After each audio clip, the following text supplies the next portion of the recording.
As someone building a career in real estate development, I am always studying the people who've come before us, the ones who literally built the foundations that we're standing on. And when I came across Cheryl McKissick's story, I had to share this because it's just inspiring. But not only that, it is a masterclass in generational wealth and persistence. So Cheryl McKissick Daniel is the fifth generation leader of McKissick and McKissick.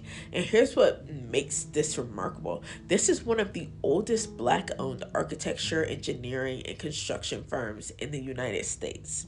We're talking about a company that's been in continuous operation since 1905, but the family's construction legacy actually goes back even further to 1790.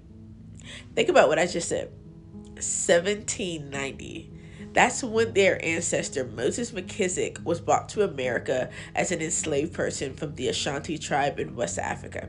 He was forced to work for a contractor named William McKissick in North Carolina, learning brickmaking and carpentry. Now, here's where this gets incredible. Moses didn't just survive, he mastered the craft so thoroughly that he became known as a master builder.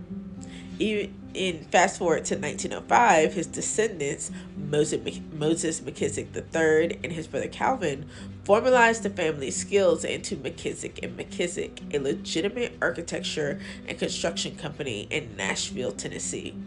And we're not talking about a small operation here. We're talking about over their 120-year history. They've completed over 6,000 projects worth more than $50 billion. We're talking the Carnegie Library at Fisk University, one of the first major buildings designed by a black architect in America, the Martin Luther King Jr. Memorial in Washington, D.C., the work on the U.S. Treasury Building, the Barclays Center in Brooklyn, the Terminal 1 at JFK Airport, and countless HBCU buildings across the South. What really gets me is about Cheryl's leadership is the context that she operates in. She became CEO in 2000, taking over from her mother. Yes, the women have been leading this term too, and she's navigated an industry that historically excluded people who look like us.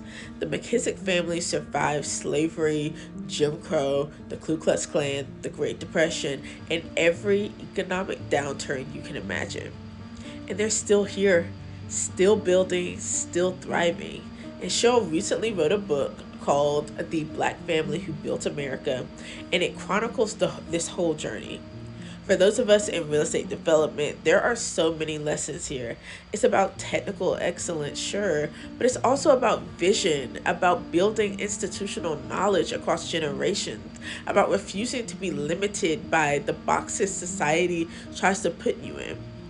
When I'm working on my projects, I think about families like the McKissicks who literally built this country's infrastructure and created pathways for the rest of us.